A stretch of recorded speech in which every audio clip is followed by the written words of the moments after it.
Okay, we're going to move into our next section. This one is called Imagine Me, Gentle Spectators, which I thought was nice and lyrical. This one is kind of concerning this idea that AI has the potential to change the rules of storytelling and transform the audience experience, as well as impact on every stage of the production process.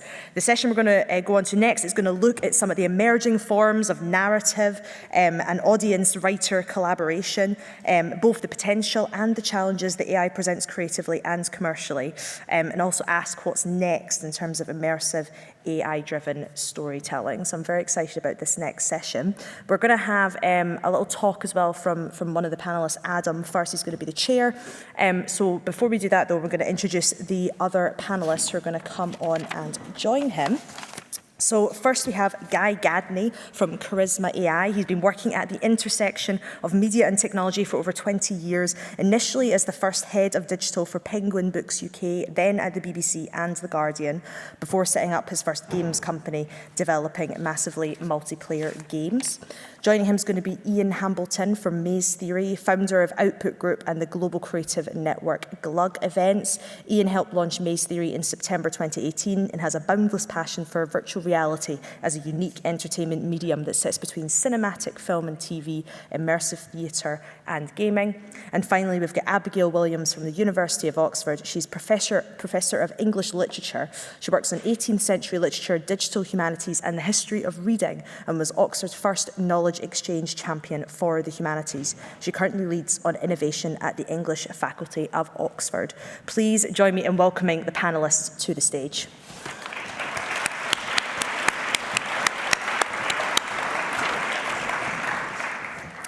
So joining the panellists, as I mentioned, is going to be Adam Gans. He's going to give us a little talk before we get into the discussion.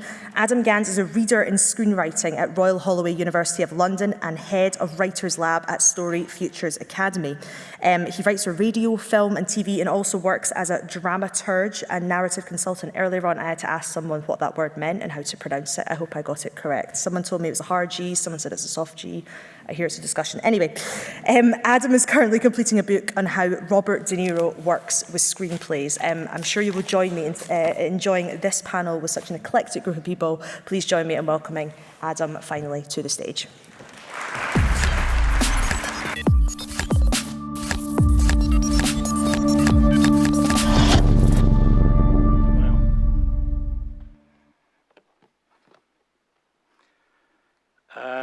Hi. Thank you, everybody, for coming to what I hope will be a really exciting panel about storytelling and AI. The title, Imagine Me, Gentle Spectators, comes from Shakespeare's Winter's Tale. As well as Abigail Williams, who's Professor of English Literature at Oxford University, who's been using AI to teach and analyze Shakespeare. We've also got Gadney, who runs Charisma AI, and Ian Hambleton, who's CEO of leading VR company Maze Theory. All of them are using AI in different ways to tell stories. As we're in Edinburgh, how better to start than by referencing Robert Louis Stevenson? Storyteller, and I want to talk as an introduction particularly about his story, fable, The Persons of the Tale, which was published posthumously in 1896. And The Persons of the Tale takes place in the gap between chapter 32 and chapter 33 of Treasure Island.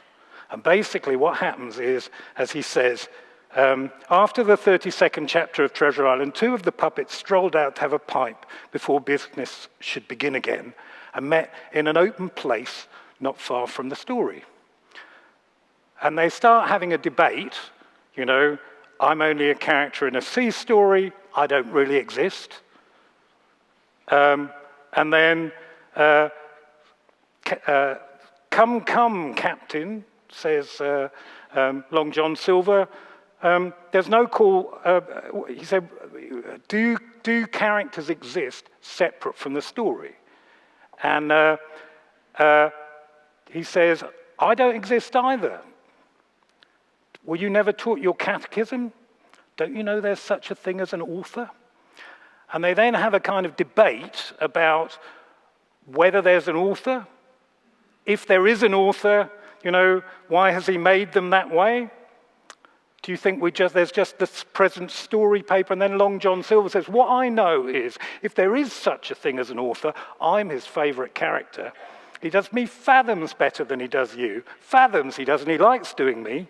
He keeps me on deck mostly all the time, crutch and all, and he leaves you measling in the hold where nobody can see you. So if there is an author, he's on my side, says Long John Silver. And then they have to stop, because suddenly I hear the ink bottle opening to quarters, so they have to go back to work in the story, and they've kind of, the author is just beginning to write the words, chapter 33. Now, it's interesting because at the end of chapter 32 of Treasure Island, there's a spoiler alert coming up, is that's when they discover that they find the treasure and they discover it's missing. The £700,000 were gone. I don't know if there are any venture capitalists in there, but anyway. So Stevenson is playing with ideas of character and plot and story and what their relationship is independently from their author. And the story was actually only published after Stevenson's death, which is, again, maybe the best example of Stevenson's thesis. Story elements are somewhere out with the control of the author. The story happens, the characters happen, and somehow they continue to happen whether we believe in them or not. And that's kind of, in thinking about storytelling and AI, it seems to be very important to think what those components are and how we use them to tell stories or perhaps to tell ourselves stories.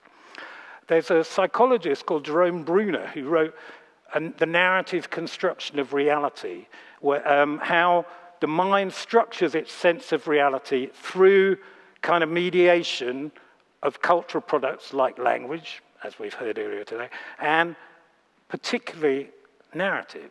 And he also talks about hermeneutics and the relationship between how we make a story with we look at all the text, all the material that we get. We then decide what the story is, and then we decide some of the original material which we use to form the story shouldn't be part of the story. So we kind of use the material that makes the story, and then we use the story to say that doesn't belong to the story.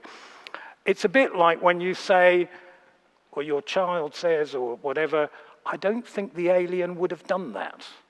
Or it wasn't realistic when the ghost did this. And if you think about it, kind of how are we deciding what's normal or realistic for something that doesn't exist to do, and we only know how it might behave on the basis of what the story is.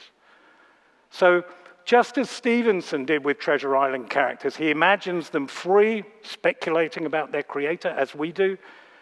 He makes them simultaneously more and less human. They're, like us, workers on a break, and at the same time they're just puppets being played with to put up and down. And as he's playing with us, and our pleasure in that kind of fantasy or conceit, he's also showing the power of the story. And it's quite similar, maybe, to what happens with a curve, a narrative curve. We decide what belongs to what's the right data, which data are irrelevant, what's rogue data, and then we say this belongs and this doesn't. We find patterns in stories and through stories, and finding patterns is something that, as we've already heard, computers are very good at.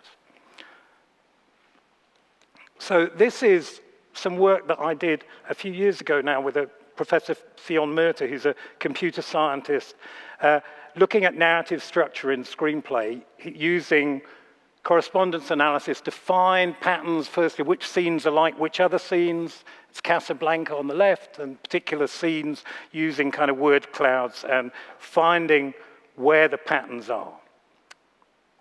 And if computers are good at finding patterns, writers are very good at making patterns. So earlier this year, StoryFutures Academy had the pleasure of working with Guy and his team to find writers to create content for the Charisma AI app, the AI-assisted writing tool. 100 people applied, and these are some of the images that they come up with. And I guess basically, Guy will talk about that a little bit more later on, but basically every writer made completely different patterns using the technology. Everybody was kind of finding ways to construct the patterns. There are many more of these. Sadly, I'm only allowed 8 slides, but you can see that style is distinctive in whichever tool people are using. They're finding ways to kind of construct story. And maybe it's that battle that stories need to feel both fresh and familiar at the same time. To Play For also worked with Professor Williams, and where the English faculty, they used the Charisma AI platform to involve a student, potential student of Shakespeare, in the decision-making that the characters are doing. What motivates Macbeth or Mercutio to act as they do? And a player can then ask the play to explain itself by participating in the story. And what she also discovers is it was a way to get people engaged with some of the hardest to teach and maybe hardest to reach literary texts on the syllabus, but also the impact of AI on narrative form. Shakespeare's plays are fixed, and yet they're malleable, and in production and performance, and AI enables us all to understand that malleability and change for the first time. May's theory are also using AI in storytelling, in their case using facial recognition to help include readers' responses or players' responses as they're in the middle of the story, so that the story kind of can dynamically respond to their changes of mood. And in fact, it's to make something that's part TV, part game, part VR, part immersive theatre, and perhaps different from all of these. Taking the Peaky Blinders characters into a new journey, into a new, which is maybe making it, the characters are already immersive, people really relate to them, but this allows people to relate to them in a new way. So AI, I think, helps us better understand the shapes of stories, helps writers respond to them, and maybe in the same way that a doctor can visualize a surgery, as some of us heard this morning at the breakfast, or an ultrasound person can make us see patterns inside our bodies, or what a growing child looks like, that AI can make story makers visualize what they're doing, understand the patterns that they're making as they make them. And because storytelling is always a collaborative act between author and audience. Without gentle spectators to imagine the story and the characters and to bring them to life, the story is stillborn. And as another Scottish writer, J.M. Barrie, said in Peter Pan, he called on the audience to clap their hands, to believe in fairies, and save a life. Okay, thank you very much.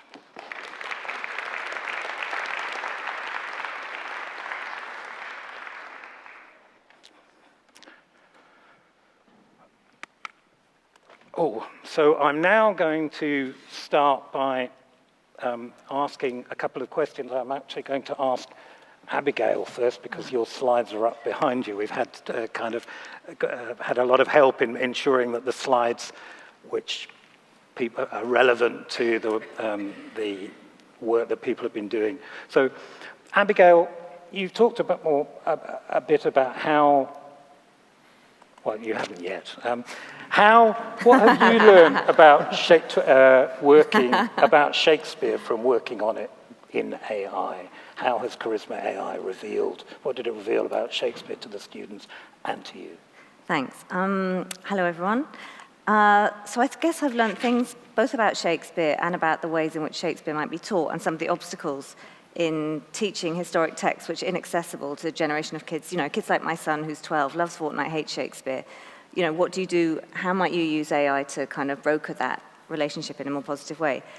some of the things that I've learned, so I think what AI is really doing in this context, you can see from that slide, is that it's mimicking a dialogue that feels, or form of dialogue, a medium that feels familiar to the player, and making what seems really distant and inaccessible more relevant and more present.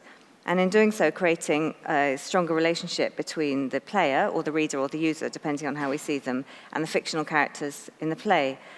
So there's this extraordinary irony that we think of Shakespeare as someone who speaks for all time and that taps into this kind of well of human emotion or experience. But actually, in this case, it's AI that's enabling kids to engage with humans in a way that very old work can't.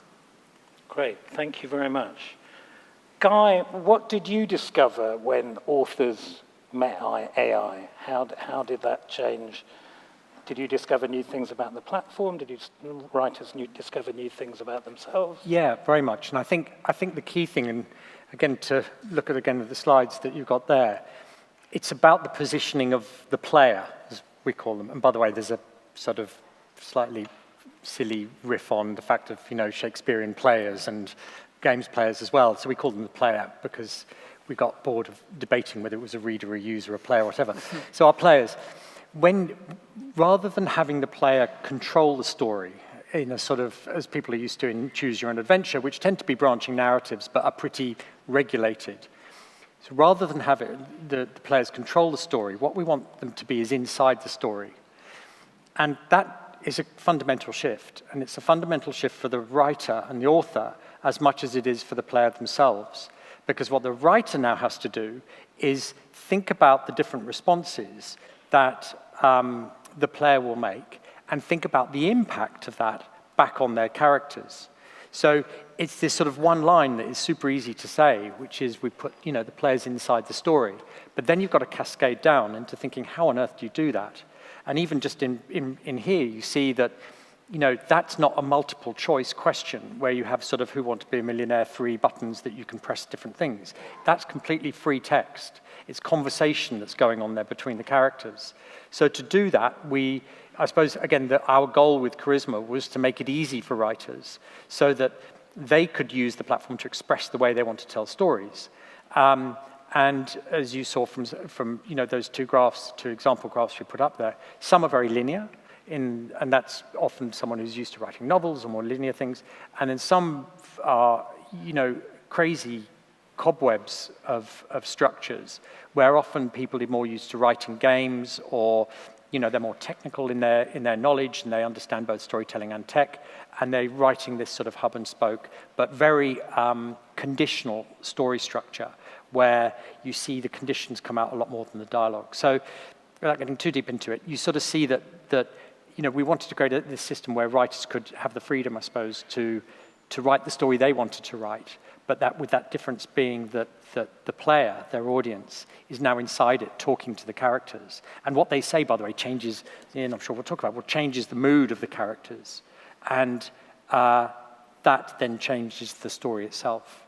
So it's much more fluid. And by the way, as you said before from the podium, we couldn't do this before without AI. What AI gives in its broadest sense, is this sort of fluidity where previously we were working on very much more constrained structures. We can match these edge cases that are a lot more natural and feel more real, I think.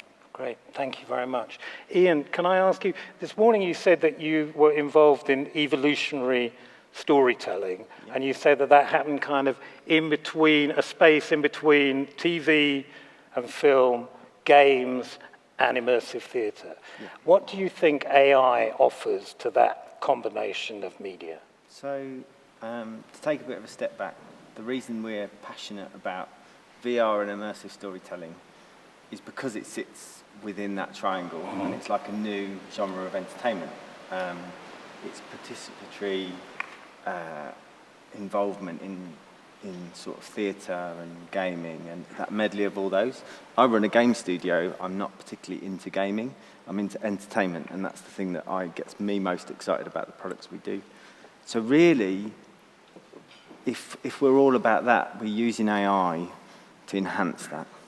So we're using it to just add another 10, 20% to the experience. But that 10-20% is like makes all the difference. So we're not doing loads in sort of voice and recognition. A lot of our stuff is around body language, presence, gestures, and it's quite a unique to VR technology that we're able to use, which is really rewarding when you're trying to push a new frontier of things and you find something that's unique to that genre. It's great. So in Peaky, for example, when you go into the bar, depending on your body language with Thomas, if you pull a gun on him, his emotion engine changes and he reacts in a totally different way and delivers different lines to you. If you look up to a certain drink in the bar, he'll ask you about that drink. And so we're doing stuff a lot more in sort of gestures and body language as opposed to like really going into... We took a bit of a view that we didn't want to do anything badly. And whatever we do, it's really important to have believability. So, and human-like behaviours. So the narrative characters you come across have got their own belief systems and wants and desires. And that's the real important thing for us. Rather than nailing AI completely in, you know.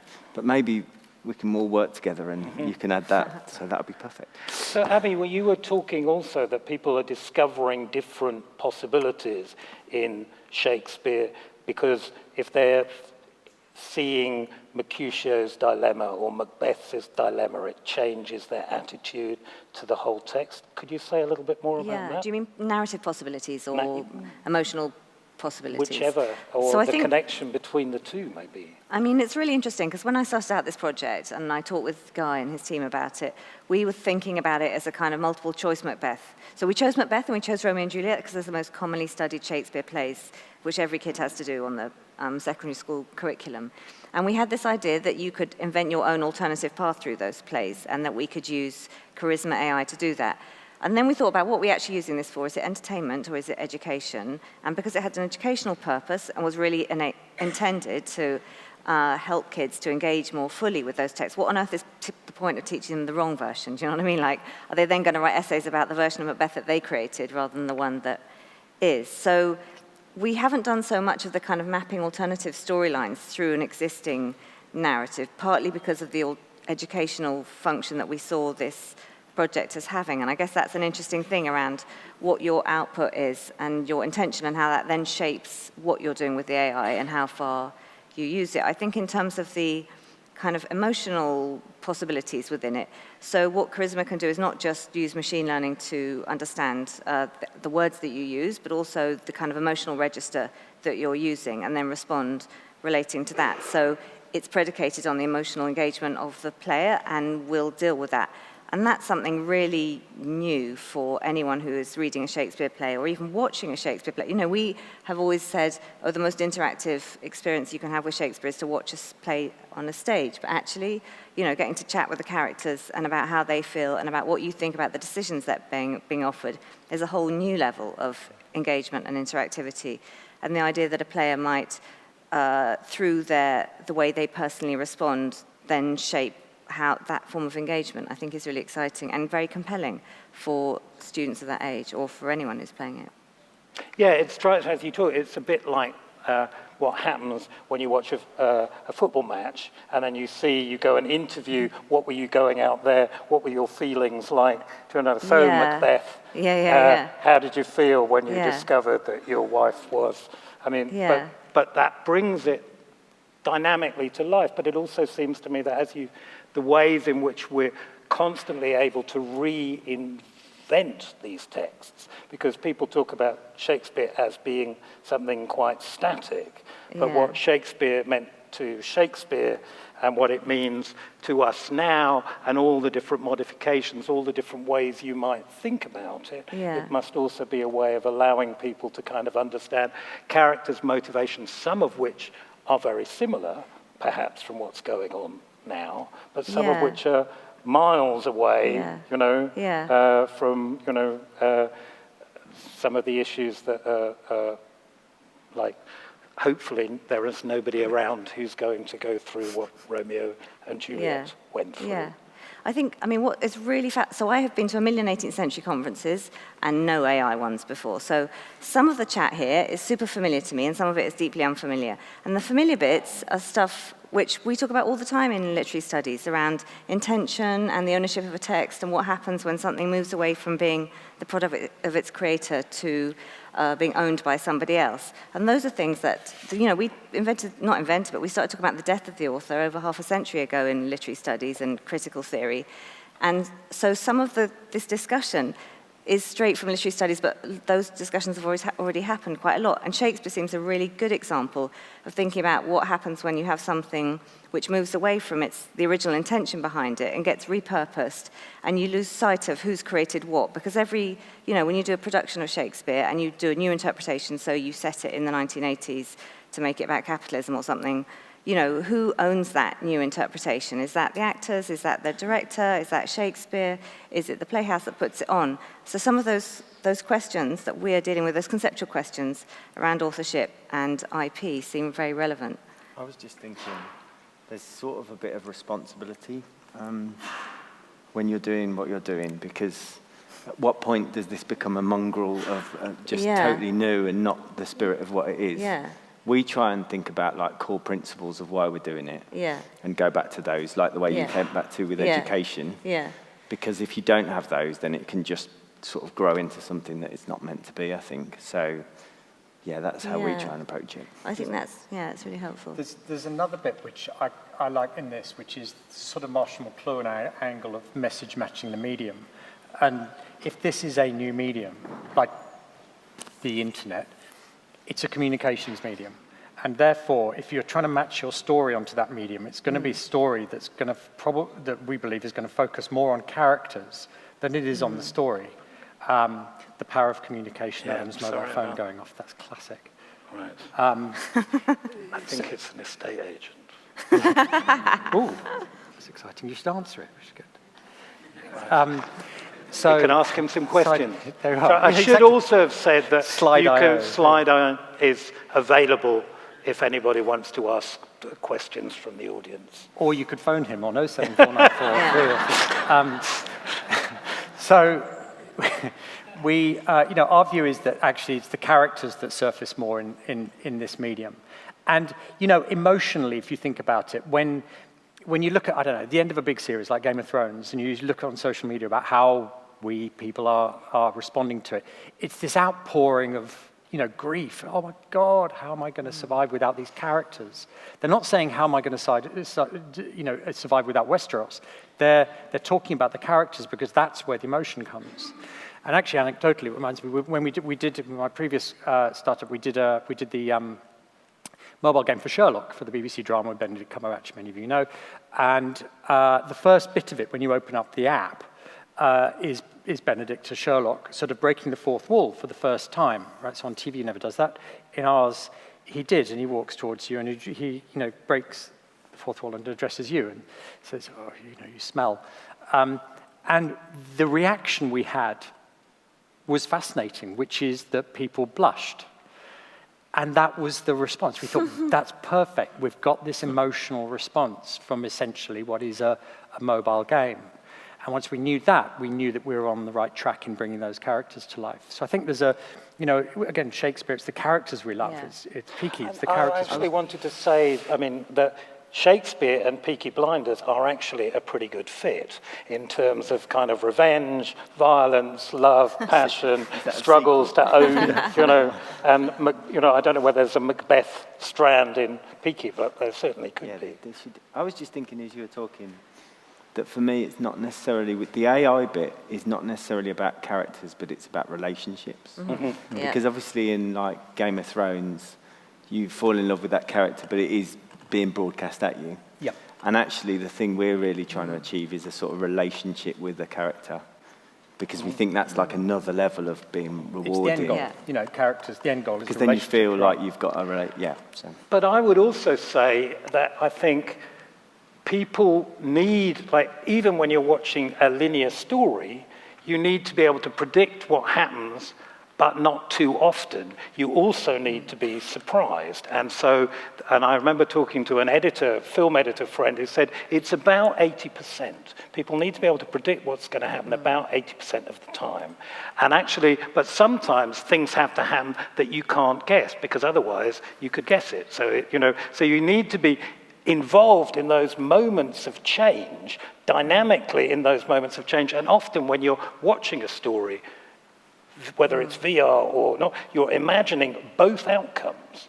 You know what you want to happen or what your fear is going to happen, and there's an incredible pleasure in that anticipation, which is almost, you are starting to do the VR before the technology allows it. You're speculating on all of those options, and you're starting to imagine them in your mind even before you see them on screen or read them in the book. So it seems to me one of the things that you're trying to do is to conjure up narrative. And maybe that's also something where you have to still leave some space both to surprise the audience. The AI still has to be able to surprise the audience and give them things they weren't expecting, but also not that relationship. You cannot have a relationship where you're too close to a Peaky Blinders character, because you couldn't have that relationship, presumably, in their world. In the same way, you can't be friends with a gangster because they're a gangster.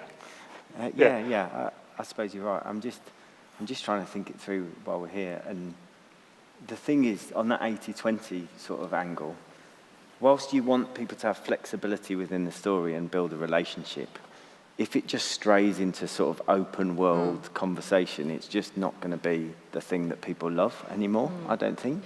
So there's a bit of, I think of AI as being a tool, and it's not something to let completely free and run amok amongst your work, but actually it's about like using it to get to a place that really enhances storytelling.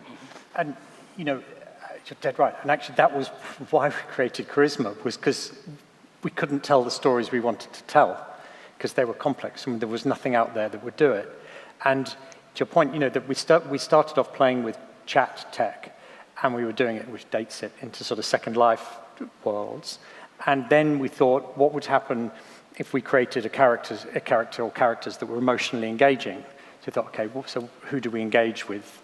So we created Perfect Boyfriend and Perfect Girlfriend that sat on magazine websites in Australia for about 6 months. And the average session time, just typing, was 30 minutes. And some sessions ran for 6 hours, which says something. Says something depressing. Says something. But you know what was fascinating is we could see the conversation. And, to begin with, it would be a bit saucy for the first 20, 30 seconds. And then it would normalize, and it would normalize into conversations around daily life.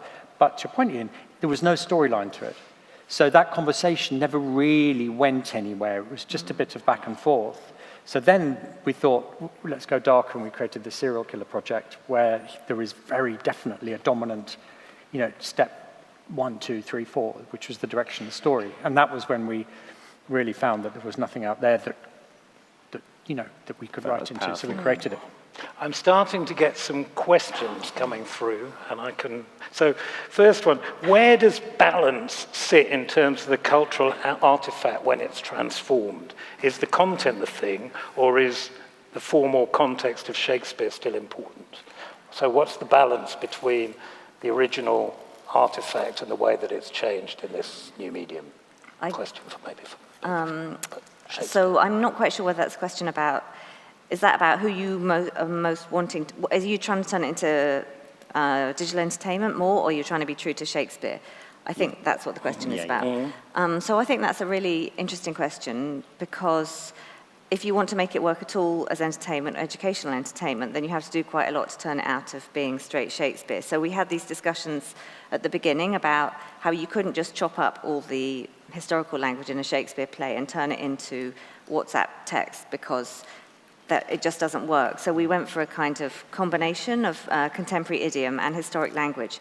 And one of the things that we didn't realize that we were going to be able to do was to use the conversations to kind of gloss the plays that there were. So normally when you read a Shakespeare play, you've got this much text, and then you've got a massive, like half the page of footnotes telling you what the old-fashioned language means. But what you can do with this medium is to incorporate that explanatory material that would normally be in the footnotes in the introduction into the conversation. So Macbeth goes Thane of Cawdor, and you're like, what the hell's a Thane of Cawdor? And then Macbeth explains what that means. So it's fulfilling multiple functions. So I guess at some level it's being super true to Shakespeare by enabling that to be kind of historically understood. But at another time, obviously, it's using a completely different medium. And one of the things that we realized immediately was that you couldn't just whack a whole soliloquy as an answer and expect that to work, because that's just a long period of, poetic, dense verse that is pretty incomprehensible to anyone, like even the tutor, let alone a 13-year-old kid. And so what we ended up doing was breaking it down into kind of nuggets or sound bites, and then kind of distributing them as if it was conversation. And one of the interesting things about that is actually, we know that that's how early modern readers read Shakespeare. So when you look at the way they've marked up their books, they put little lines next to the nuggets to show which they think are the important bits. So we think we're doing something which is inauthentic by turning a long soliloquy into a series of bullet points. But actually, that's how it was read even in its own time. I was just thinking that, for me, there isn't a hard and fast rule about it's an 80-20 or a 30. It's just how does it feel? And like when you play with it and see how it goes, and some pieces of work would probably benefit from more experimentation and going a bit more risky away from the original text, and then some things will feel wrong, and that's probably that's how we would sense check that answer. We would basically go, and that doesn't feel right.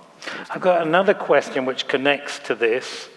In this new interactive format, where you're kind of staying true to the character or developing a relationship with the character, how do you manage narrative arcs and all that they traditionally afford? You should answer this one. So the way that we do it is we mix together storytelling techniques and gameplay techniques, remembering that both of those industries are well matured. There's still, of course, huge experimentation, but the principles are pretty well founded. And what that allows is that there is a sense, going way back, the single challenge with sort of interactive storytelling is how do you maintain tension and pace, right? Because if you're maintaining tension and pace, then somebody interrupts, then that pace stops somehow. So, in essence, that's a reworking of the question you asked. I think the way that we do it is that is using a number of sort of techniques, which are things like delays, keeping things moving, and also using experience of natural conversations. Think about this question when you're next, trying to explain something or having a conversation with someone, and there is a tension to it. If you suddenly stop, then it breaks that tension. So from our perspective, it's about how to combine the elements of that forward movement in a story with gameplay to reward people for moving forward. Now, I'm going to trip up slightly here because you don't necessarily want them to move forward in a particular direction. You want them to move around. But as long as the story is moving forward, it still makes sense. Thanks. I've got two really interesting questions more here. So someone's saying, what about subjectivity and interpretation? Part of the fun is developing a relationship with a piece of literature or film or whatever on your own terms. Does AI still allow that? So how do you kind of, when you interact with this, with a number of different options, do you still have your own relationship? So let me just answer this one quickly, because it's suddenly sort of quickly drawn. There's a brilliant book called Everything Bad is Good for You. And in that, there's a chapter which Jem knows, which imagines a world where video games are invented before books, and then books are invented. And there's this public outcry about the invention of books, which are isolating. Children are up in their rooms reading on their own. There's no social interaction. Who is this monologuing author? I've got no idea what they're saying. My God, it's all written in text. I can't see it up on the screen in the living room. And it's a really nice reworking of it. And I think in this instance, there's a nice sort of element to that. I think the subjectivity around it is there very much. And actually, or perhaps more so, because there is both the authorial creation that goes into the story, but also there's that sense of immersion into it, where you are imagining where the story can go and influencing it. Yeah, I mean, I'll interrupt myself or whatever, but just because it seems to me also you become invested in something when you spend time. And when Guy was talking, I was just remembering, particular versions of SimCity I saved 15 years ago or whatever because I thought it worked really well.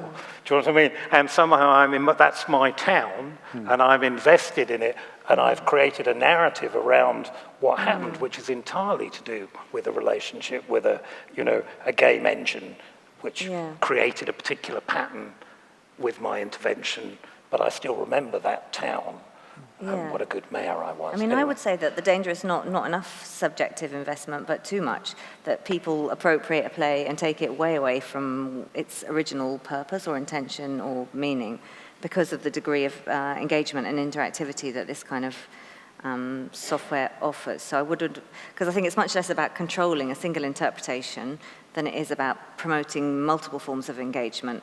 And if all those spin off in different directions, how can you ever talk about having had the same experience of a play? That seems to me the challenge there. I'd probably just add that I think if people don't like it, they'll reject it anyway, because it's entertainment. And it will all move on, and the stuff that people like will get embraced more and more, and that's just the experimentation of the whole thing. But because it's entertainment, some people will love it, and other people will troll you online and tell you it's the worst version of Peaky they've ever seen. So, And there's another question which maybe links to that, which is someone saying it looks like rehearsal techniques to me. So it's kind of like the kind of games that actors play to release or relax characters or as characters or to find out more about characters, but not something that exceeds performance. What would you say? Anything? I would say we're not really using it in that way. I think we're using it more as an enhancer in a scenario to make it feel more believable and more human. But I'd also say to whoever said that pleasure which actors have is one that's not available to most people, but is a pleasure when you see people kind of thinking about particular reading of an interpretation of a text, or you could play it this way or that way. That's actually something that people really like doing, and we did when we were kind of playing games with our farms or our whatever it is. You become invested not just in the narrative, but in making or rebuilding the narrative. So actors still have that as adults, and most of us don't. So maybe the VR is a way of opening that possibility of play or exploring possibility and actually living it out. Yeah, I mean, I'm like, great, if that's what it looks like, that's brilliant, isn't it? If what you were trying to do was to create an educational tool to get people to engage more with Shakespeare and what it feels like is an exercise that actors undergo to fully identify with their character, what's not to like about that? You've totally achieved the thing you set out to achieve. Because you're not saying, like with the thing that we've created, we're not saying, don't bother going to see any more plays or reading the whole book, just do this. It's about amplifying your experience of that whole work or that play. It's intended to be a substitute for performance. It's a new way in. And we find, by the way, and I agree with this, that the writers who write into charisma enjoy it. It's fun because they're doing that, because they're thinking about the different possibilities that their characters might say. So it matures those characters really quickly and sort of immerses the writer as well as the players. I can now see that we're kind of not far away from the final whistle. But I'd just like to say that this idea of serious play and a tool that enables serious play, different kinds of relationships with characters and narrative, but maybe also this is just the very beginnings of what's actually, as the technology takes it to different places and writers learn how to use the new medium, there are a whole lot more exciting things to come when you're here next year. And we'll be talking about Last Christmas and what happened then. Good. Okay, thank you very much. Thank you.